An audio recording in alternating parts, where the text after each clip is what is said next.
akhirnya apa? Pasti yang punya uang besar yang bisa menentukan harga kan.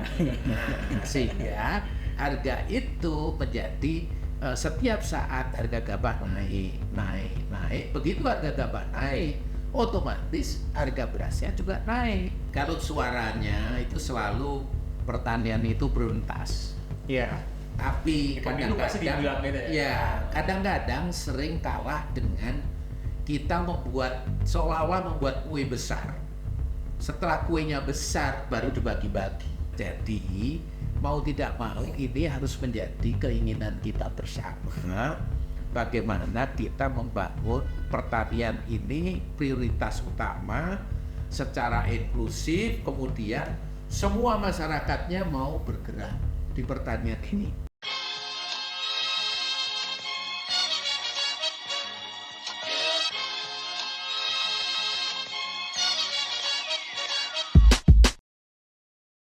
Selamat datang kembali di podcast Bebas Aktif episode ke-26 season 3. Nah, kembali bersama saya Ibas Tawazun dan di sini juga ada Hafiz. Kita hari ini lagi syuting offsite ya? Onsite dong.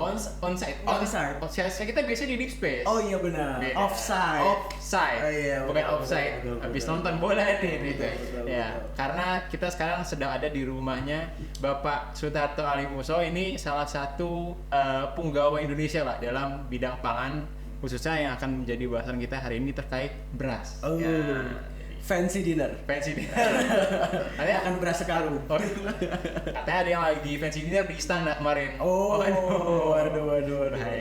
Oke. Ya, jadi kenalin dulu kali ya. Boleh. Kenalin dulu ya. Jadi Pak Sutarto, saya dengan bangga bisa menyebut Pak Sutarto sekarang kolega. Jadi pekerjaan utama. Tapi hari ini Pak Sutarto hadir sebagai Ketua Umum Perkumpulan Penggilingan Padi dan Pengusaha Beras Indonesia, juga dengan segala sejarah ya Pak, pekerjaan di masa lalu sebagai Dirut Bulog, sebagai Dirjen Tanaman Pangan di Kementerian Pertanian. Jadi kayaknya kalau orang Indonesia, dan terbukti seminggu 2 minggu terakhir ditelepon sama banyak media. Kalau ada urusan beras, apalagi kalau beras mahal, itu udah susah nyari Pak Sutarto. Berarti suka tampil di media juga Pak? Insya Allah begitu. Ya, nih. Kontekstual mendapatkan kehormatan ya, berarti bisa tampil di kita. Oke. Kalau gitu kita kembali ke topik utama kita soal beras nih. Jadi ada apa soal beras nih, Fis? Mulainya dari mana ya Pak? Tapi ini izin saya cerita dulu ya kondisi sekarang bahwa akhirnya beras di Indonesia itu termahal di Asia Tenggara. Dan bahkan kalau di media sosial banyak membandingkan harga per kilonya kalah sama harga beras di Britania Raya, di UK, di Australia gitu ya Pak. Terus juga tentunya buat kelas menengah atau menengah ke atas mungkin itu belum menjadi suatu permasalahan ya, karena mungkin demand berasnya lebih rendah, lalu juga daya belinya lebih tinggi. Tapi yang makes up the majority kan ya kelas menengah ke bawah yang butuh beras dan sangat bergantung pada volatilitas harga tersebut. Mungkin Pak Sutarto juga bisa cerita sedikit kondisi sekarang seperti apa sih Pak? Ya, sebenarnya kalau kita bicara beras ini secara panjang. Secara panjang sejak kita merdeka, presiden kita pertama pun sudah mengatakan bahwa mati dan hidupnya bangsa ini karena pangan. Di dalamnya adalah beras.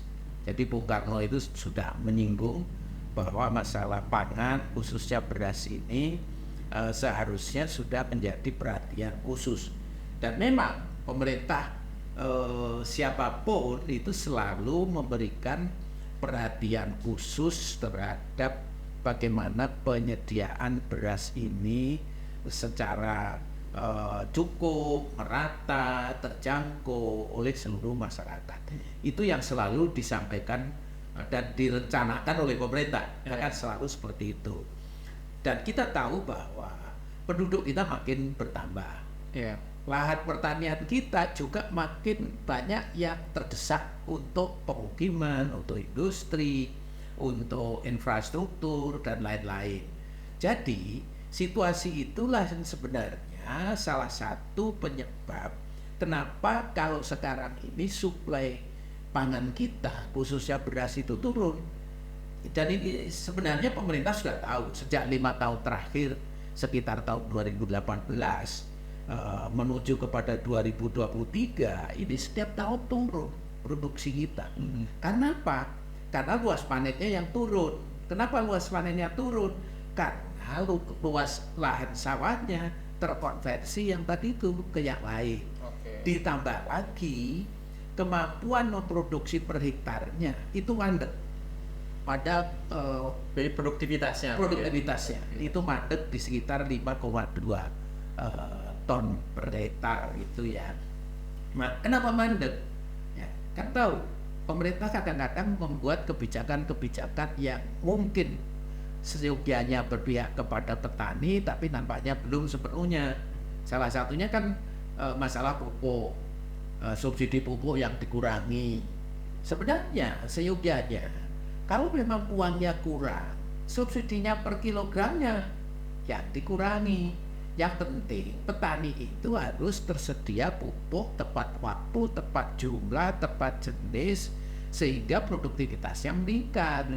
Nah, kalau ini bisa luas panennya dipertahankan, lahannya tidak terkonversi, karena undang-undang juga sudah ada. Undang-undang untuk melindungi lahan ini sebenarnya sudah ada. Dan ini yang harusnya kita lakukan dengan sebaiknya. Produktivitas bisa kita pertahankan, tentunya mesinnya bisa naik. Nah, kemudian karena situasi itu yang pertama. Yang kedua, kita ini sangat rentan terhadap perubahan-perubahan yang terjadi, salah satunya perubahan iklim. Ya. Jadi El Nino itu ya salah satu penyebab penyebab turunnya pasokan beras, sehingga harganya naik kan gitu. Ya. Kan ini supply dan demand aja kan. Jadi kalau pasokannya turun, permintaannya tetap, harganya pasti naik. Padahal permintaannya makin naik, jumlah penduduk kita makin naik kan gitu. Nah, itulah yang penyebab yang terakhir ini yang dikatakan El Nino. Nah, sebenarnya kalau kita bicara El Nino, ini kita pengalaman kita sudah banyak. Bukalah catatan-catatan yang lalu, bagaimana kita menghadapi El Nino, supaya jangan sampai seperti sekarang kok mundurnya itu terlalu panjang. Seyogianya itu tidak. Nah, pertanyaannya, apakah bendungan-bendungan yang dibangun oleh pemerintah ini sudah berfungsi betul atau belum? Karena ada sekian puluh bendungan. Iya. Nah, kalau betul, logikanya itu akan bisa menyediakan air sehingga petani itu tidak perlu menunggu datangnya hujan. Betul. Ini kan persoalan mundur dengan menunggu datangnya hujan. Iya. Nah, inilah yang harusnya terjadi. Nah, ini baru di hulu, kemudian di on farm. Nah, kemudian yang berikutnya adalah persoalan di hilirnya sendiri. Processing. Nah, hilir ini mulai dari processing sampai distribusi sampai ke konsumen. Nah, ternyata itu terlalu panjang yang disebut dengan rantai pasok. Di samping memang kebetulan karena saya ketua umum perkumpulan penggiat padi dan pengusaha beras Indonesia, penggilingan padi di Indonesia itu sudah terlalu banyak.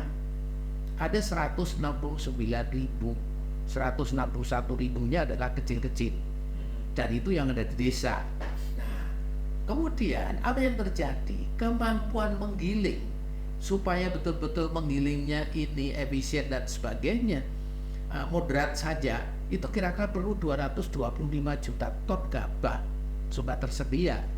Padahal kita sekarang itu baru mampu memproduksi 54 juta ton. Malah tahun lalu itu turun tinggal 53, sekian juta ton. Jadi terjadilah perebutan di lapangan. Nah, akhirnya apa? Pasti yang punya uang besar yang bisa menentukan harga ya. Nah, sehingga harga itu menjadi setiap saat harga gabah naik.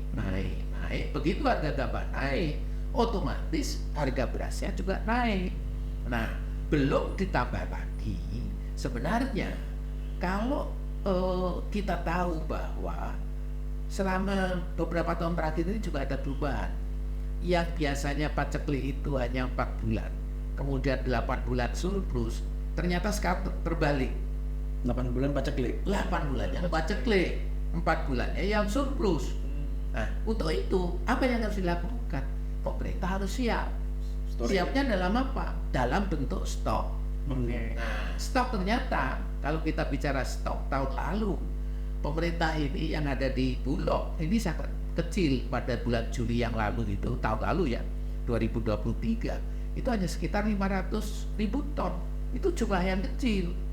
Sehingga ya tadi itu ada yang memanfaatkan. Pasti di situasi begini kan tadi itu middleman ini kan melihat ngintip, oh stoknya seperti ini, pemerintah mereka pasti ada yang melakukan permainan. Nah, kemudian yang dikatakan panjang ini juga adanya tapi itu melalui distributor, subdistributor, dan seterusnya baru sampai ke pasar. Ini yang juga seyogianya kita dengan modernisasi dengan digital ini. Kenapa kita tidak menuju kepada digitalisasi yang lebih modern gitu ya? Jadi tidak perlu sepanjang itu. Bisa saja mestinya dari penggilingan padi bisa langsung ke retail, ke pasar, atau bahkan sampai ke konsumen. Dan itu terjadi kalau di beberapa di proyek kita ya Mas Hafiz, itu adanya dari penggilingan padi itu bisa langsung online dengan konsumen. Ini sudah ada. Oh, jadi transaksi langsung gitu ya? Transaksi. Jadi penggilingan juga sekalian Penjualan jualan ya, tadi Pak? langsung menjual. Oh, mantap. Nah, ini kan sangat efisien gitu. Iya. Apalagi nanti kalau petaninya bekerja sama dengan penggilingan padi bekerja sama dengan petaninya untuk mensuplai bahan baku. Jadi tidak kemana-mana. Ini situasinya seperti itu. Oke, baik. Nah, tapi kemudian tadi kan ada overview cukup panjang gitu ya terkait sejarah beras. Tapi kalau lebih khusus terkait kelangkaan yang terjadi sekarang itu, apakah lebih, kan ada banyak faktor tadi terkait iklim, juga terkait ada permainan juga dari middleman. Nah, ini lebih ke kelangkaan yang man-made yang dibuat gitu atau justru karena emang kondisi alamnya gitu? Ya, kondisi alam, dan ini kita sudah tahu bahwa ada persoalan-persoalan mendasar. Mulai dari tadi itu lahan, undang-undangnya juga sudah ada undang-undang nomor 41 untuk melindungi lahan. Nampaknya ini tidak tidak bisa dilakukan pelaksanaan secara konsekuen, dan bahkan di Omnibus Law itu menyatakan demi investasi itu boleh-boleh saja dikonversi gitu kan. Lahan ini, jadi undang-undang ini menjadi sedikit kurang berfungsi lagi gitu ya.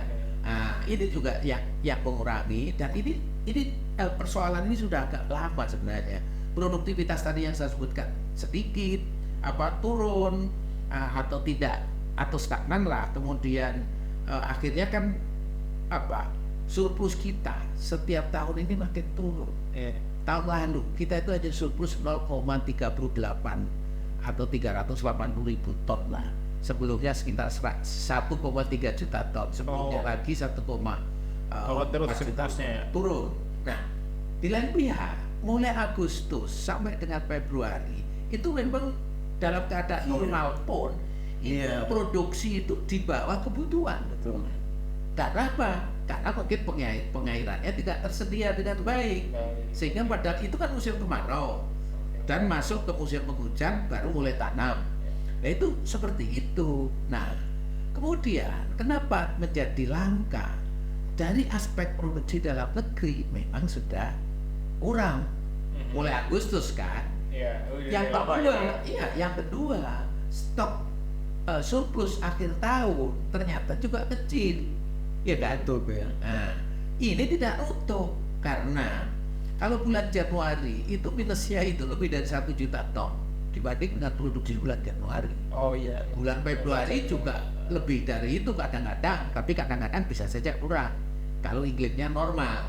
Jadi disitulah terjadi memang sudah kurang, pemerintah belum siap untuk mengisi pasar tadi. Adanya menunggu impor kan.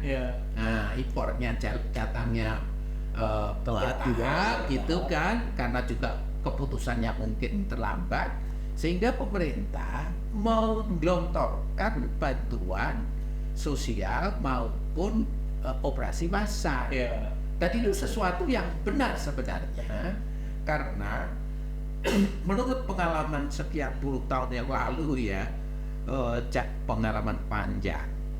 Setiap tahun pemerintah itu melalui dulu ada yang disebut dengan beras miskin atau beras kesejahteraan.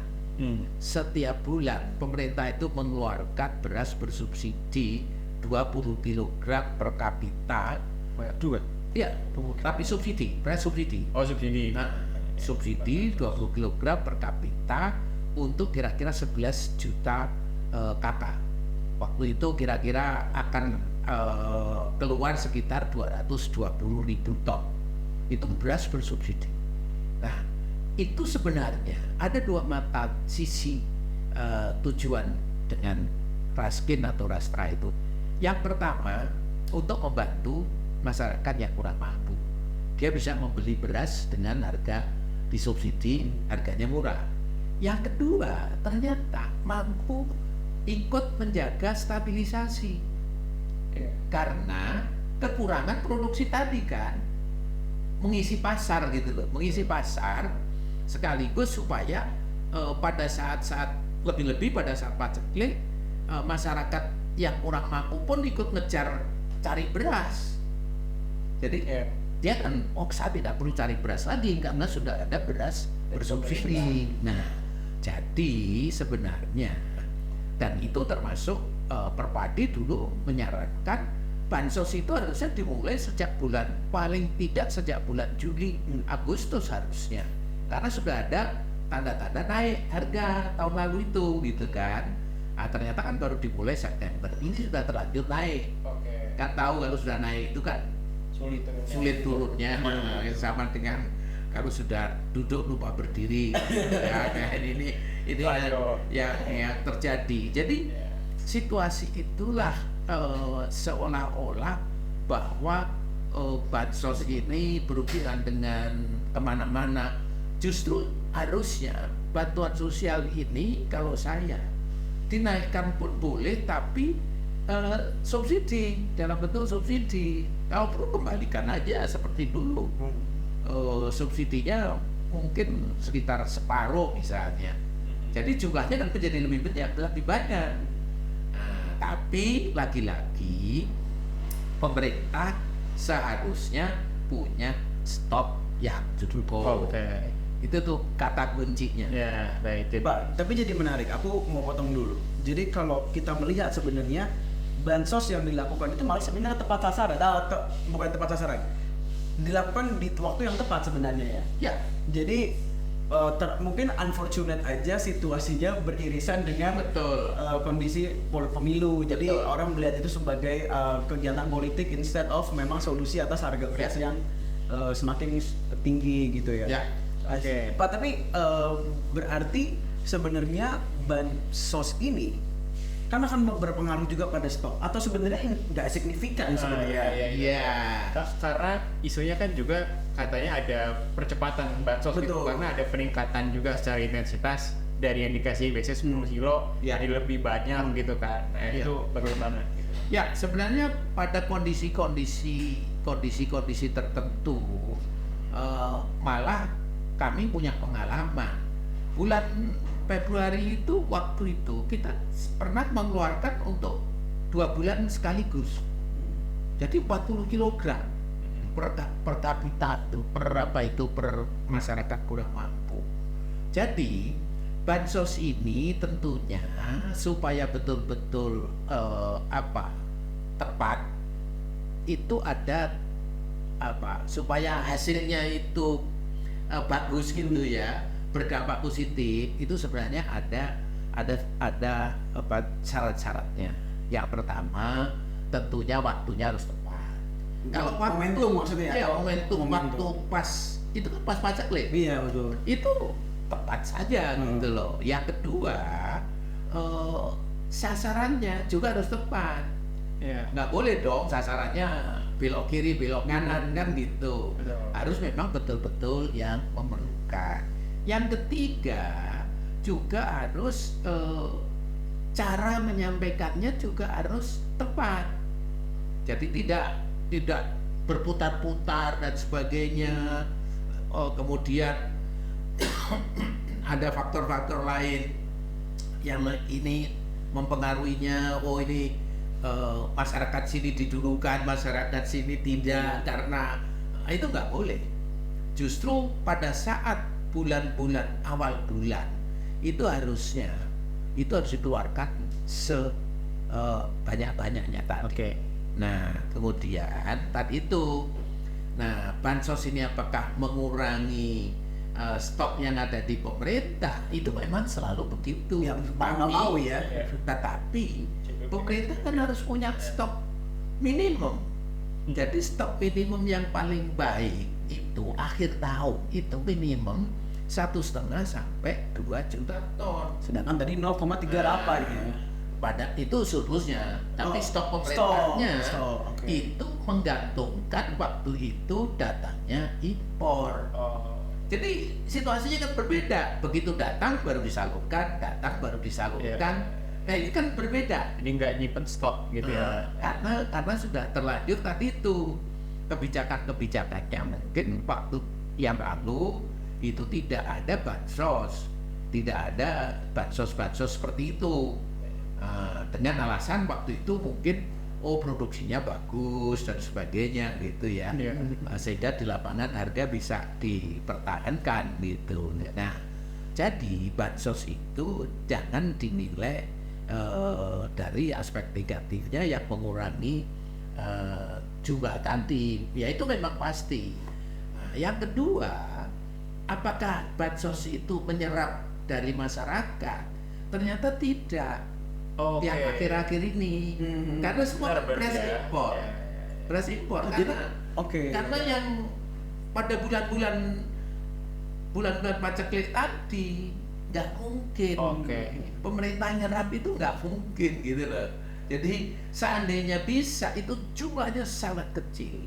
Nah, siapa yang sebenarnya penyerap menjelang pemilu itu memang ada di lapangan, itu ada pihak-pihak ya caleg ingin membantu masyarakatnya dan sebagainya.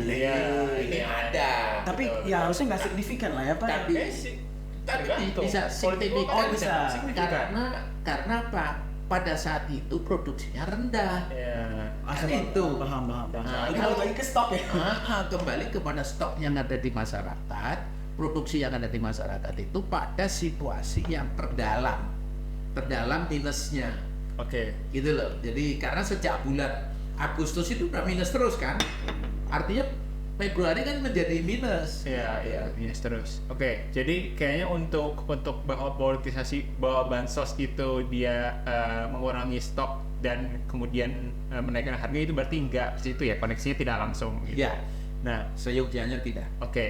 tapi kalau kita ngomongin politisasi bansos ya sedikit nih di sini. Kayaknya tadi bukan cuma dari aspek bagaimana itu berpengaruh ke harga atau ke stok aja, tapi bagaimana ia digunakan gitu kan. Persepsi masyarakat. Tadi berarti kalau menurut Habis tidak ada politisasi ya sebetulnya. Unfortunate aja dari timing sama pemberian bansos ya. Itu menurut Pak Tarto. Iya,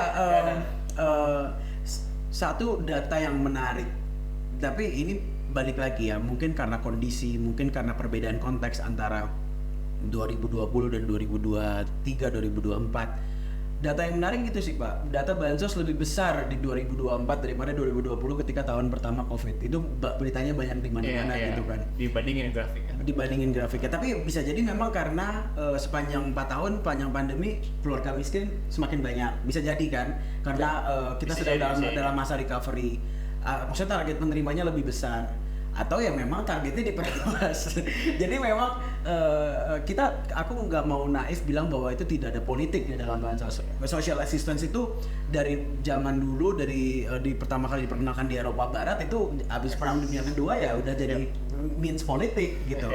Jadi itu tidak bisa dilepaskan. Tapi yang kali ini ya mungkin tadi ya kondisi yang unfortunate, secara tidak coincidence, secara tidak sengaja, tapi ya ternyata toh menguntungkan gitu, walaupun ya Menguntungkan gimana maksudnya? kan menang kan. Gitu sih. Oke.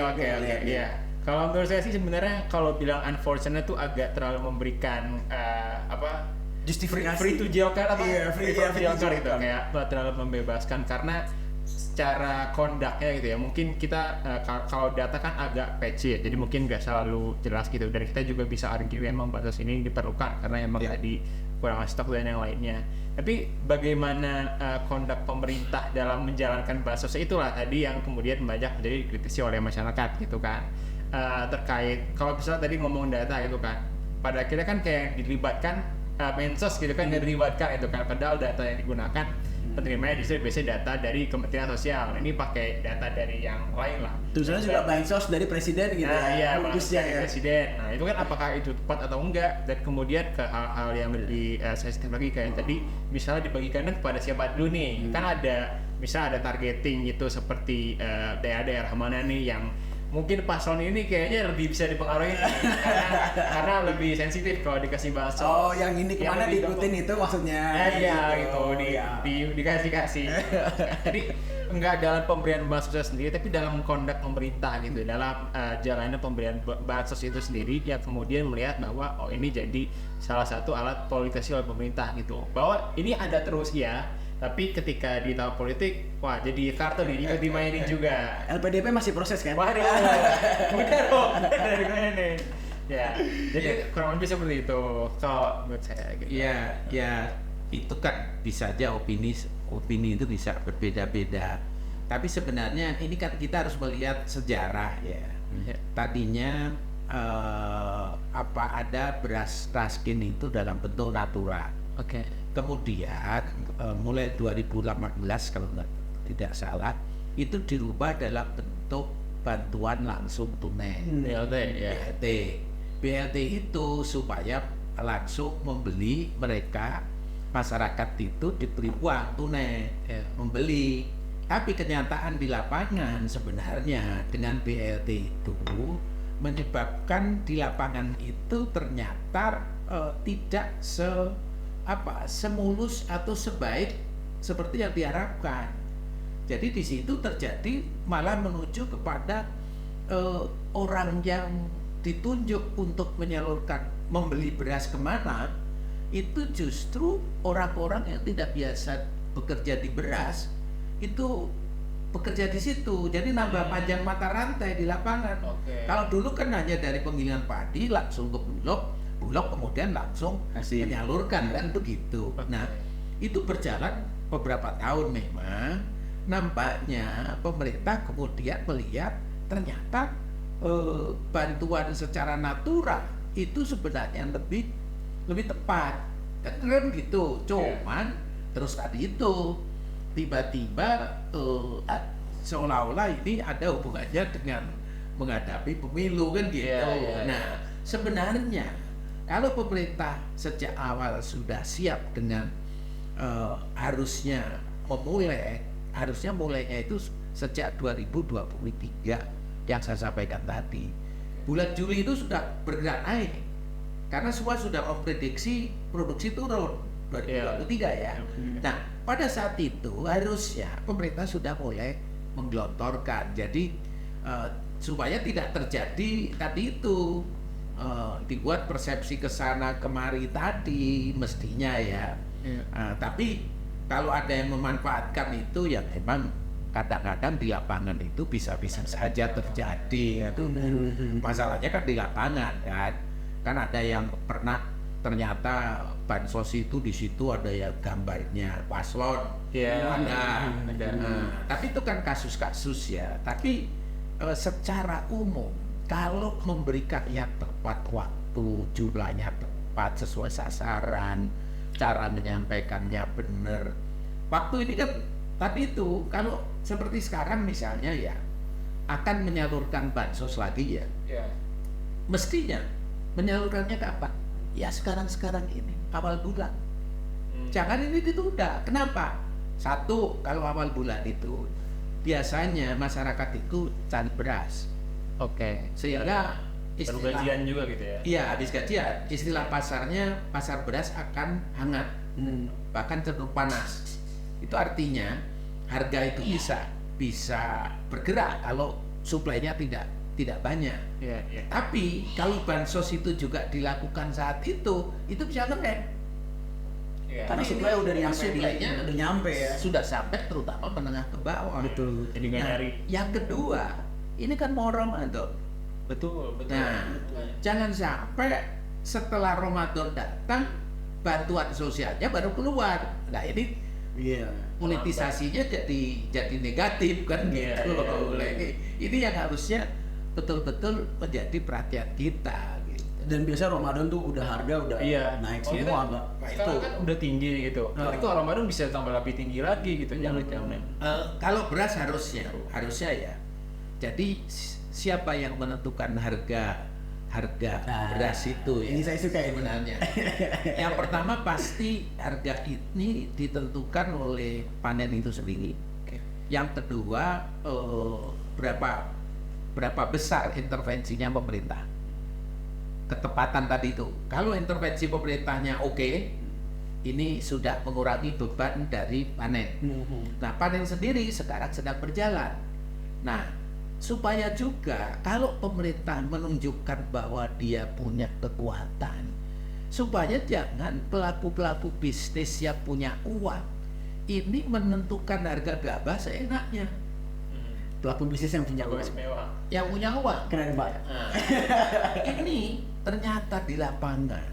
Saya tahu persis gitu ya. Sekarang saya diskusi dengan petaninya, dengan ya middleman-nya sebagian saya juga tahu, kemudian dengan penggilingan padi kecil di desa itu yang punya modal besar itu menentukan harga gabah akan saya beli hari ini sekian.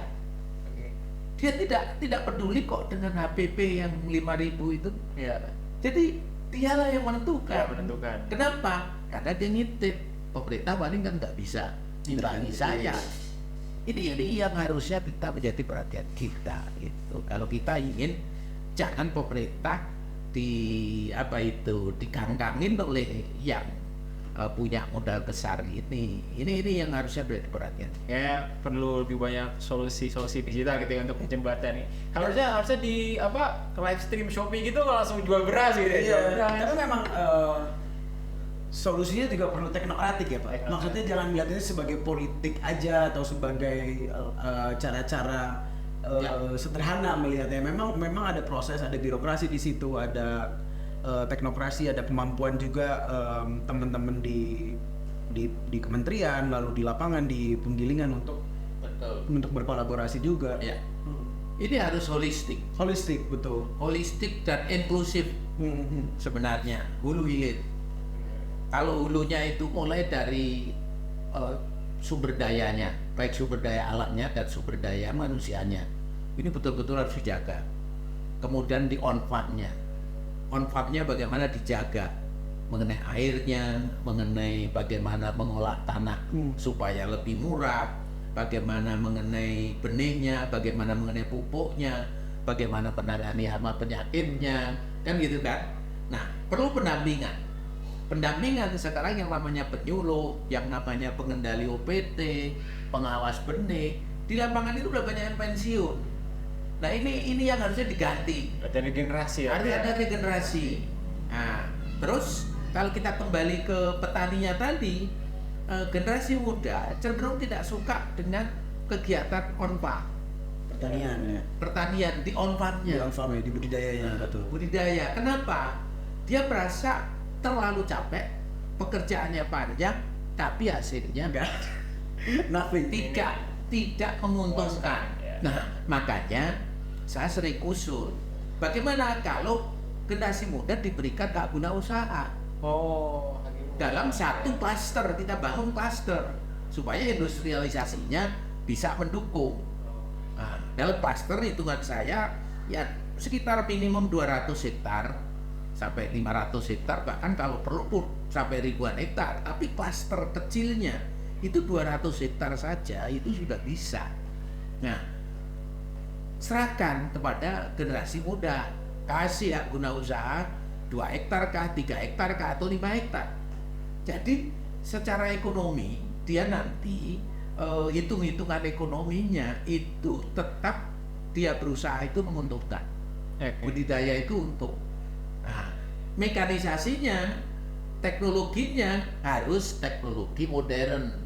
Ya, jadi nggak ada lagi nyangkul sendiri, nyemprot harus digendong. Kita sudah bisa pakai drone, pupuk pakai drone, mengendalikan hama penyakit juga pakai drone. Semua sudah bisa kita lakukan seperti itu.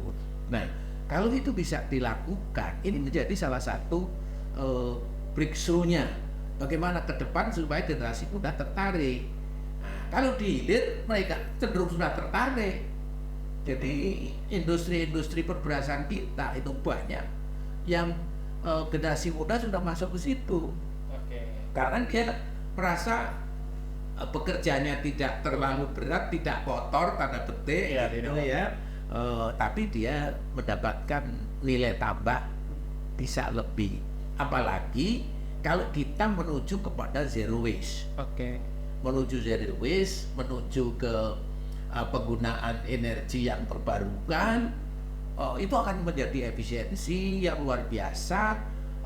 Kemudian kita bangun klasterisasi yang 200 hektar dengan satu penggilingan padi kecil itu sudah cukup Untuk setahun ya Pak? untuk 1 tahun. Gabahnya tidak kemana-mana, hasilnya cukup baik, pasarnya akan terjamin, pasar lokal maupun pasar antar lokal, kerjasama dengan penggilingan padi yang lebih besar, yang dia punya pasar antar wilayah, antar kota.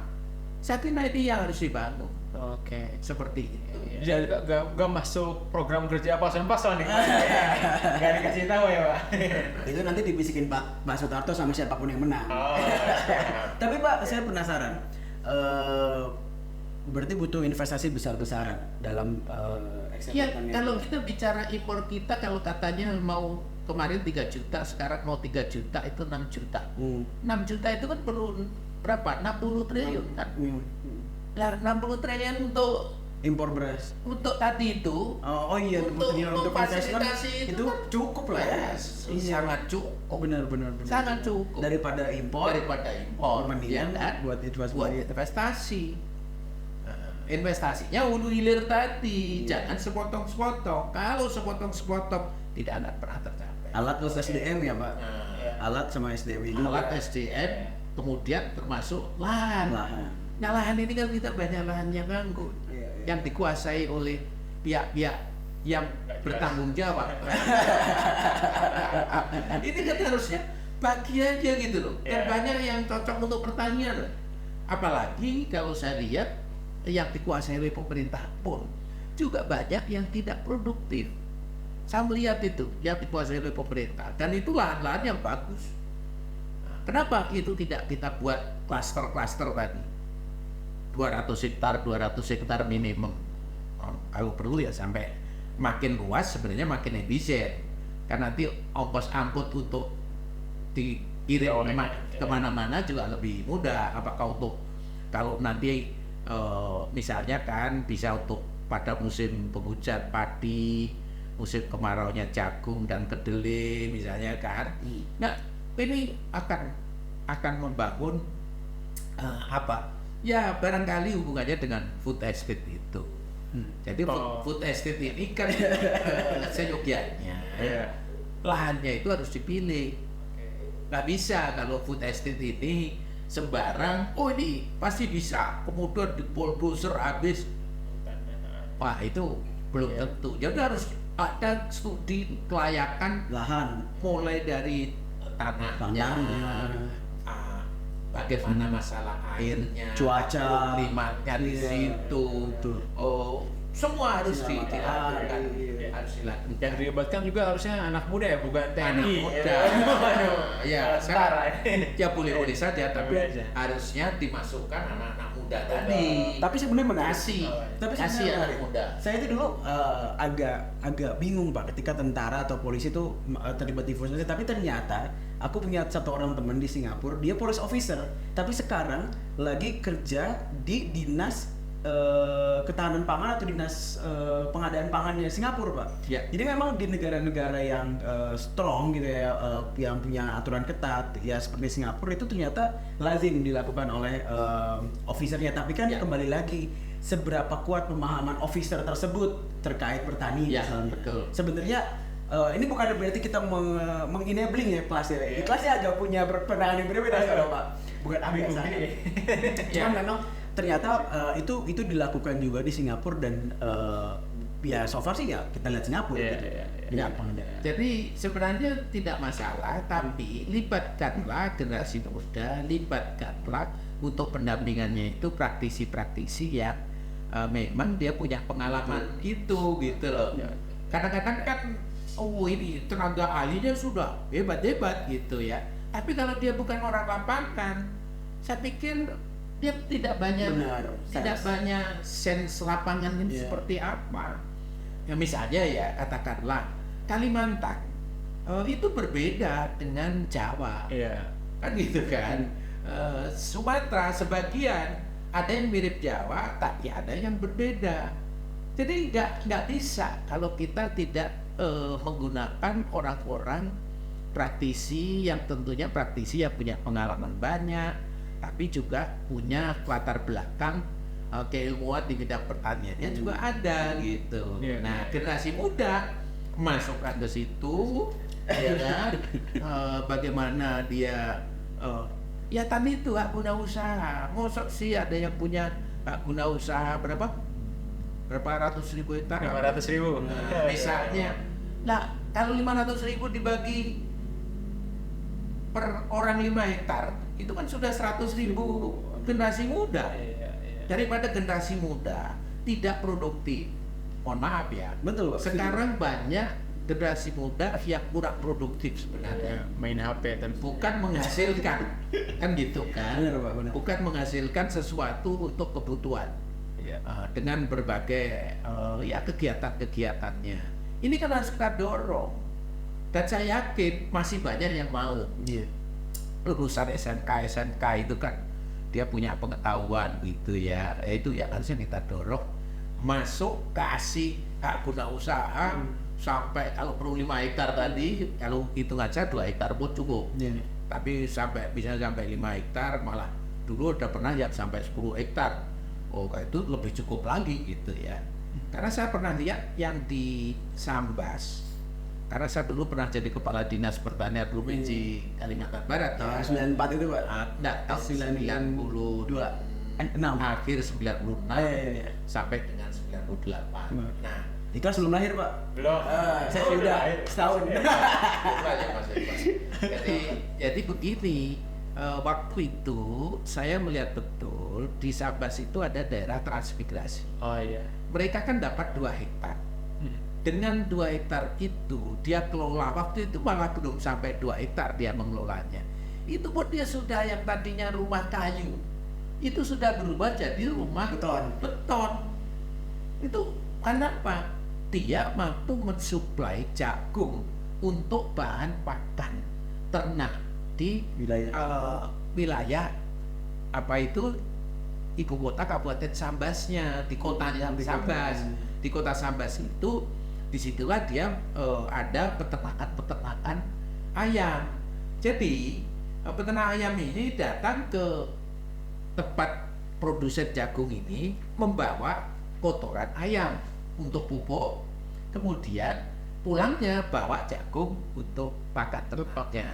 Inilah yang disebut dengan satu close loop hulu hilir yang bisa dilakukan dengan Sirkular ekonomi. Lezat. Sirkular ekonomi bisa, kemudian juga inklusif. Ini yang harusnya kita dorong dan saya yakin bisa. Masa nggak bisa kan? Oke.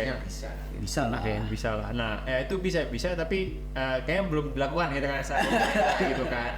Kayaknya kalau kita ngomong impor tadi kan itu lebih ke solusi soal stoknya, tapi untuk pengembangan dari pertanian secara luas sendiri juga diperlukan itu kan lewat berbagai cara yang disebutkan tadi ini. Nah, tapi sepertinya dari pemerintahan ke pemerintahan, termasuk pemerintahan dengan sekarang, dari pertanian ini belum jadi prioritas gitu loh, belum ada kemajuannya gitu. Kalau misalnya ditambang kita lihat hilirisasi lah segala macam itu kan langsung 2 tahun jadi gitu di sini tuh langsung. Nah ini pertanian jadi sebenarnya kendala besar apa nih? Karena saya juga nggak apa-apa sih. Iya gitu. Jadi kalau suaranya itu selalu pertanian itu prioritas. Iya. Tapi Di pemilu pasti dibilang gitu ya? ya kadang-kadang sering kalah dengan kita seolah-olah membuat kue besar. Setelah kuenya besar baru dibagi-bagi. Oke. Kan gitu kan? Iya. Oke. Kalau itu kan sebenarnya itu kegagalan, kalau dapat dikatakan salah satu kegagalan teori trickle Trickle down effect itu kan di situ, digedekan. Lah yang sudah gede-gede nggak mau ke bawah. Kalau udah gede kan lebih baik dia nongkrong di Iya, di luar negeri kan. Luar negeri. Dia bikin investasi di luar negeri. Iya. Itu yang terjadi kan seperti itu kan. Nah, padahal ini yang ditunggu. Mestinya kalau dia besar terus investasi di dalam negeri. Tidak ternyata kan. Nah, makanya kalau kita ingin ya sekarang Indonesia ini jangan menjadi pasar. Saya itu termasuk yang sedih kalau saya setiap tahun diundang oleh International Rice Trader Conference. Itu seluruh dunia pedagang beras. Terakhir kemarin di Cebu, ya. Cebu, Filipina. Filipina.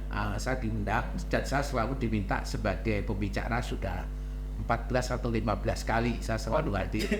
Selalu hadir. Sedihnya apa? Selalu saya ditempatkan Indonesia karena saya di Indonesia kan. Iya, ditempatkan kelompok Importer. Kan sedih kan? Sedih. Iya. Tapi saya mau protes bagaimana? Ya, Kenyataannya kita masih impor kan gitu. Nah, jadi mau tidak mau ini harus menjadi keinginan kita bersama. Bagaimana kita membangun pertanian ini prioritas utama secara inklusif, kemudian semua masyarakatnya mau bergerak di pertanian ini. Termasuk di kota pun harusnya bergerak. Nah, kalau di kota itu gimana? Ya kita kan punya konsep urban farming. Masa sih cabai aja jadi ribut? Iya. Padahal itu di kota-kota ini semua orang bisa nanam cabai. Jadi nggak usah. Iklimnya bagaimana? Ya kita kontrol. Kalau di rumah nggak bisa kita kontrol.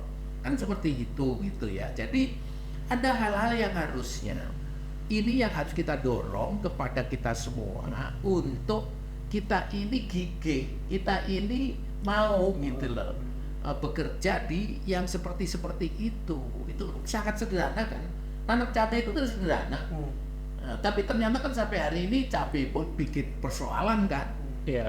Inflasi dan sebagainya. Bentar lagi nih Lebaran biasanya Ramadan nih Pak, cabai nih. Barang-barang Iya. beres-beres. Nah, itu dia. ini yang harusnya menjadi perhatian kita bersama. Oke. Kalau gitu mungkin saya mau tambahin sedikit nih dari perspektif ekonomi politik. Jadi kalau kenapa misalnya di sektor pertambangan gitu misalnya kita lihat kan memang pemerintah ini bisa bergerak cepat kayak dalam hilirisasi, yaitu karena pemain di tambang itu kan pemain besar juga gitu, yang langsung terlibat di bisnisnya langsung gitu. Dia ikut dalam pertambangannya, dalam prosesinya begitu kan.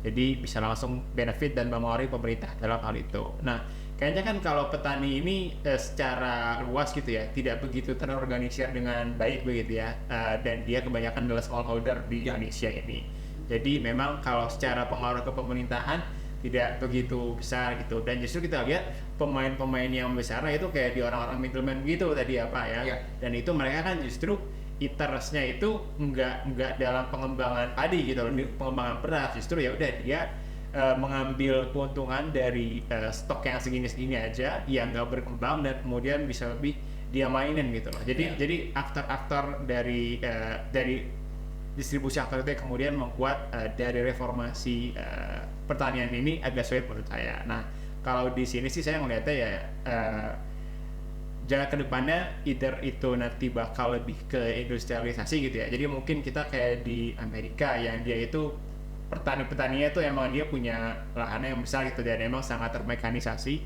atau ya tadi pemerintah lebih intervensi ke bawah, intervensi lebih banyak gitu loh. Tapi kan ke bawahnya jadi lebih secara pemerintah yang membimbing secara pengembangannya, mekanisasi dan lain sebagainya. Tapi itu kan yang kemudian agak sulit kalau pemerintah misalnya nggak punya political will atau keinginan untuk kesana sendiri gitu loh, dan pertanyaan hanya jadi jualan setiap pemilu aja. Iya, dan maksudnya saya juga mau nambahin ya Pak, setiap tahun minimal berapa, ada ratusan atau ribu orang yang lulus dari sekolah pemilu pertanian kan Pak, dan itu kan anak muda semua Iya, dan betul. punya ilmu bertani gitu. Betul. Betul. Jadi sangat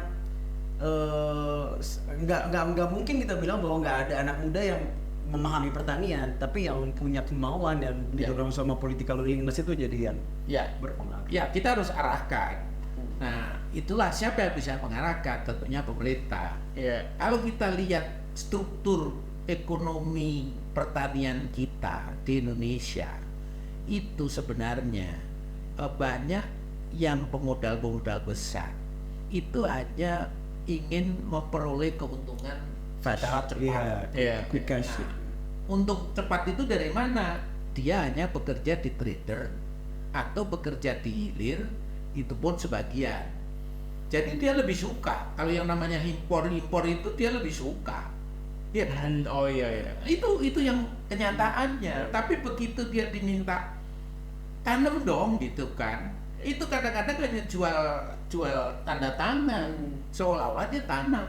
MOU Kan pernah dengar kan bahwa importer bawang putih harus syaratnya salah satunya harus punya lahan menanam bawang putih di Indonesia. Jadi dia tinggal cari aja lahannya. Nah, tapi itu kan tidak Loophole. ternyata tidak Iya. gitu loh. Kenyataan di lapangan itu ya nanti setelah sekian lama dilupakan gitu kan. Oke. Nah, yang ini harusnya menjadi kemauan pemerintah betul. Kita tahu ini kita kurang. Yang kurang itu kan beras misalnya, jagung, kedelai, kemudian bawang merah, cabai dan bawang putih ya, bawang putih, cabai dan sebagainya.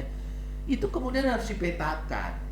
Setelah dipetakan, bagaimana ini kita bangun tadi itu, ini kita bangun klaster padi di sana, klaster jagung di sana, klaster kedelai di sana, lahannya mana? Ya tadi itu ambil. Nah, karena yang pihak-pihak yang punya uang tadi lebih suka trader, ya enggak pasti kita tidak bisa mengandalkan mereka gitu loh. Kita lebih mengandalkan kepada pemerintah. Ya benar tadi, pemerintah harus betul-betul sampai ke bawah. Itulah political will pemerintah yang harus betul-betul dijawantahkan di dalam pelaksanaan implementasi di lapangan. Jangan hanya menjadi semacam retorika pada saat menjelang pemilu kan gitu. Meskipun kemarin waktu debat mengenai pembangunan pertanian agraria, kemudian pembangunan pertanian inklusif, itu saya sebenarnya ingin mendengarkan lebih detail sebenarnya gitu. Tapi nampaknya kalah yang lain ya. hilirisasi yang tadi itu gitu. Di pertanian itu hilirisasinya juga sangat menjanjikan. Tidak ada karena Tuhan ini memberikan kepada kita itu sebenarnya hasil tanaman itu tidak ada yang terbuang kok. Ya. Apakah itu padi, mulai dari batang sampai kulit gabahnya pun, kulit berasnya itu semua bisa dihilirisasi dan itu menghasilkan uang. Udah coba? Iya. Nah ini yang harus kita dorong gitu loh. Nah bagaimana caranya? Lagi-lagi ya harus pemerintah, political will-nya betul-betul ada, kemudian ke bawahnya dikoordinasikan, disinkronisasikan dengan pemerintah daerah. Karena yang punya lahan kan pemerintah daerah, yang punya petani pemerintah daerah pada dasarnya. Ini pengalaman-pengalaman lapangan itu implementasi di lapangan ini yang sering kurang intens betul itu. Ini yang harus kita dorong. Baik. Ya, apalagi nanti ke depannya mau ada program makan siang gratis juga. Seru. Kalau kita lebih banyak nasi. Nasi jagung. Bukan hanya nasi, Iya. nasi dan Ada susu, ada ada susu, ada ayam, ada sayur. Alhamdulillah kalau ayam dan telur sebenarnya kita sudah swasembada. Iya. Oh iya Yang ya. belum kan kita daging, kemudian ayam, susu ini impor kita masih banyak. Ya jangan kita mengandalkan impor. Nah, sehingga kalau saran usul itu syarat ya kalau boleh bisa didengar boleh, tidak ya nggak apa-apa kan gitu ya. Didengar Pak ini. Oh ini. Artinya pemerintah bagaimana ke depan itu yang namanya makan siang dan susu yang akan diberikan kepada masyarakat tadi, saya pikir harusnya didasarkan kepada kemampuan lokal, didorong kemampuan lokal. Iya. Misalnya, kan tidak harus beras, tidak harus nasi. Tidak harus nasi, tidak harus nasi. Kalau misalnya di daerah situ adalah penghasil kentang, di daerah tinggi kentang. Iya. Kenapa kita tidak dorong kentang? Supaya produktivitas dalam negeri meningkat. Iya. Kan gitu. Nah, kalau di daerah Indonesia bagian timur sagu, ya kenapa kita tidak sagu? Kemudian ikannya yang diperbanyak, kan gitu. Nah, jangan dipaksakan. Kalau susunya belum ada, jangan dipaksakan impor. Iya, betul. Kita dorong peternak-peternak kecil itu bisa kita tampung hasilnya supaya dia bergairah. Bisa pakai susu kedelai juga, Pak. Nah, bisa pakai susu kedelai, Oke. tapi kedelainya nanti impor lagi. Oh iya gitu. benar. Lupa.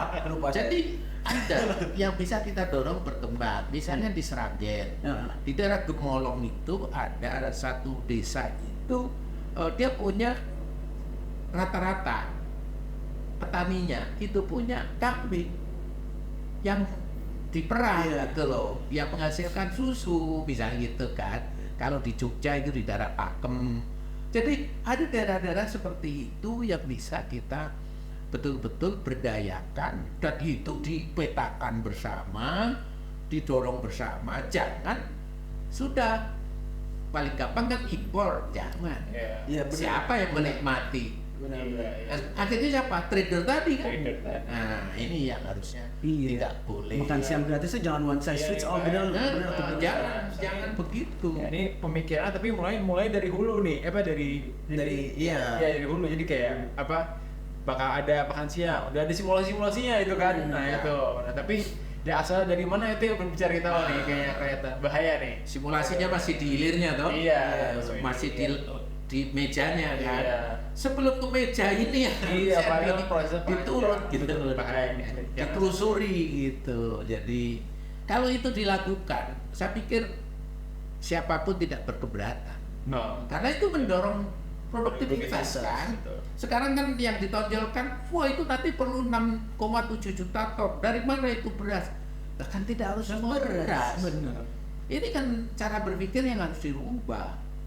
Amat kalau kita makan ubi-ubian, ubi-ubian tuh banyak yang punya apa itu Karbohidrat. nilai karbohidrat maupun nilai proteinnya cukup Iya.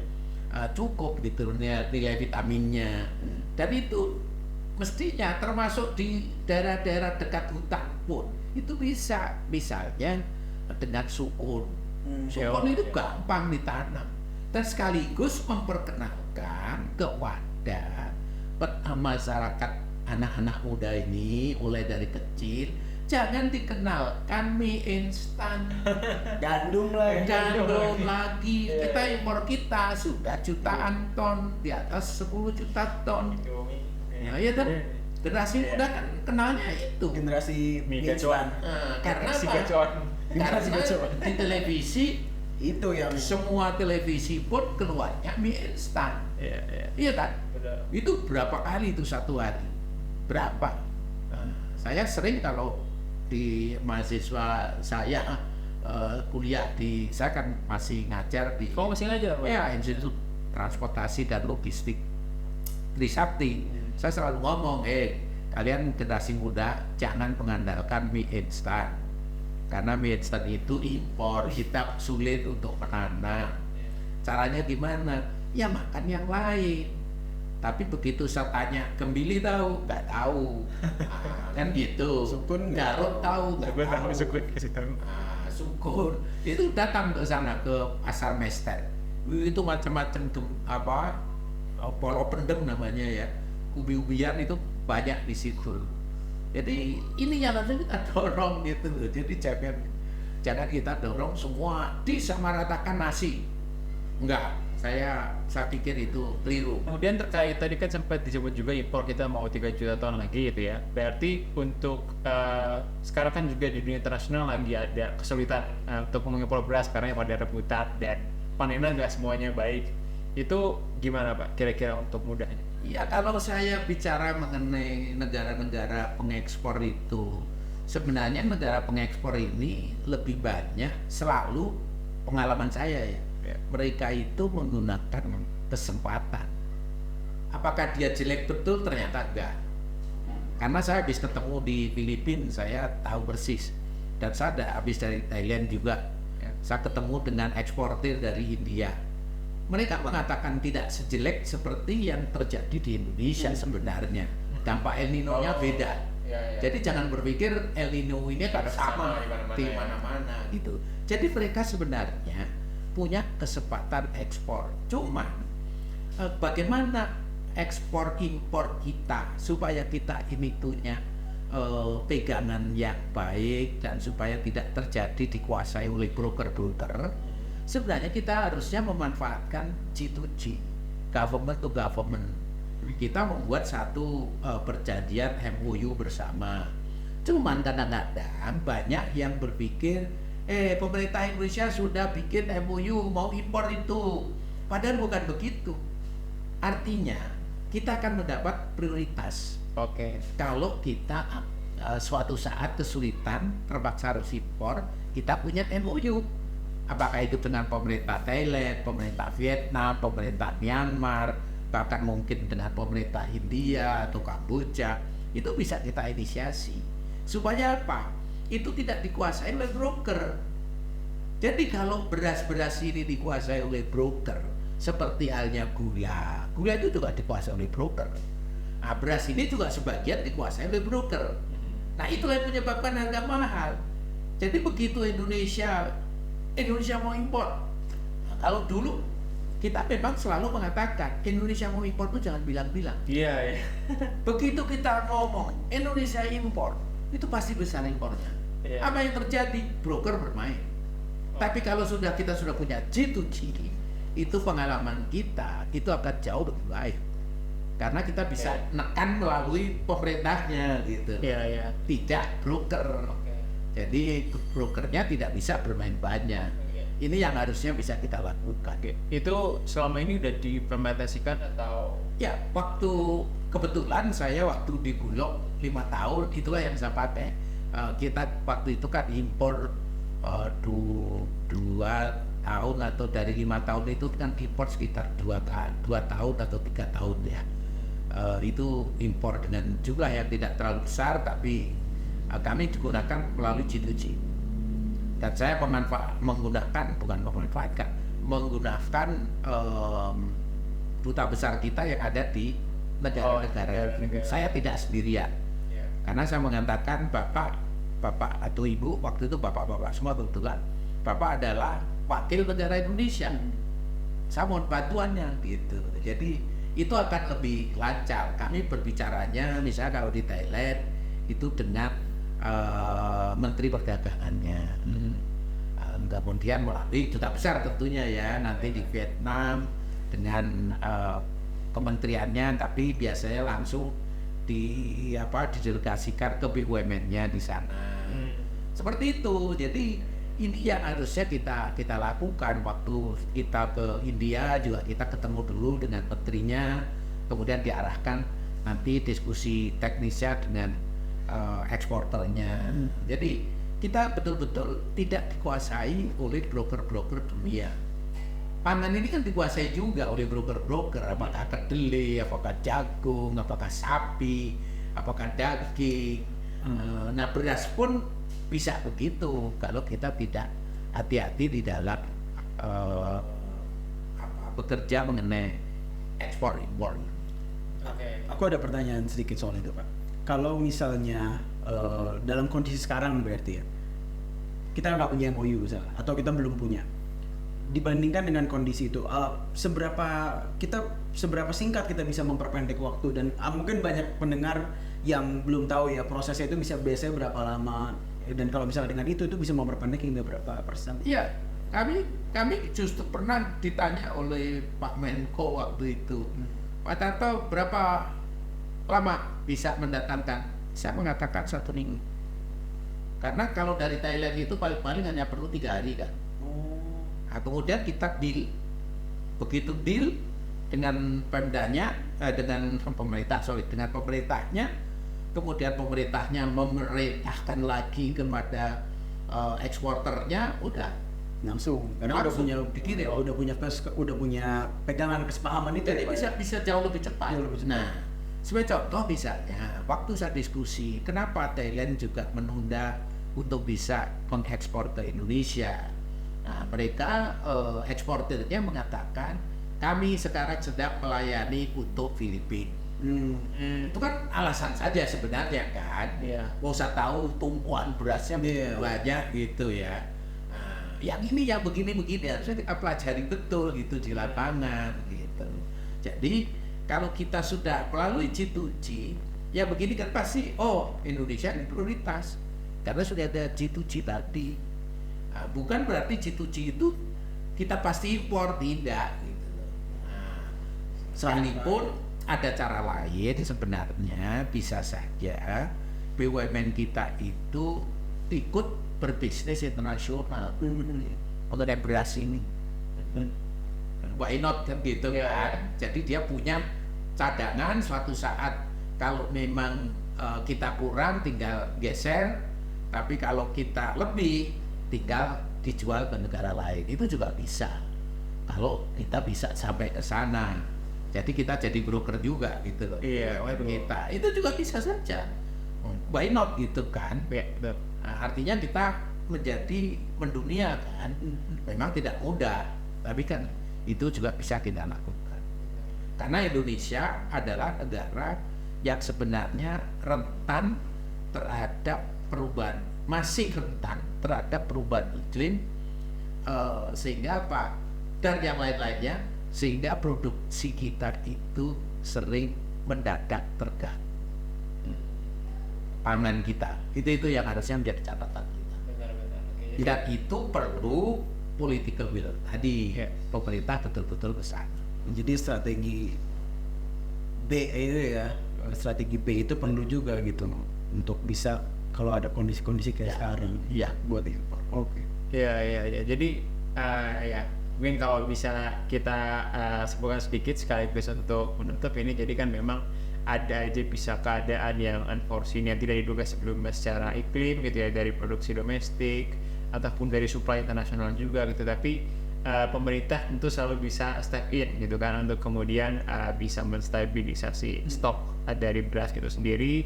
Yang itu harus bisa melihat secara jauh gitu ya, yang kemudian gimana kemudian bisa stabilisasi stok itu lewat perjanjian MOU misalnya dan yang lainnya. Dan juga yang tidak kalah krusial itu dari pengembangan pertanian itu sendiri gitu, karena pertanian Indonesia nggak boleh dibiarkan stagnan. Kita nggak boleh cuma jadi mainan para broker lokal gitu ya. Itu bukan keluar. Broker luar dan broker lokal juga kan ya. Iya, betul. Nah, jadi Dua-duanya. dua-duanya lawan broker, broker. Dan kita agar bisa menjamin harga beras di Indonesia. Semoga harga beras segera turun lagi ya dari 18.000. Ya mudah-mudahan ya Pak, Maret ya Pak. Insya Allah ya, harusnya turun. Harusnya turun. Udah mulai masuk impor. Yang penting, sama yang ini, penting panik. masyarakatnya jangan panik. Iya Pak. Siap. Karena pemerintah tentunya tidak tinggal diam dan menuju panen. Oke. Baik. Siap, kalau begitu terima kasih banyak teman-teman conference yang sudah tune in bareng kita hari ini. Semoga nanti sore masih bisa makan ya, Iya. tersedia semua makanannya, dan kita akan bisa merasakan harga yang lebih aksesibel lagi, terutama buat semua orang yang kemudian sekarang sedang kesulitan. Kita ketemu lagi di episode selanjutnya di podcast Bebas Aktif. Terima kasih.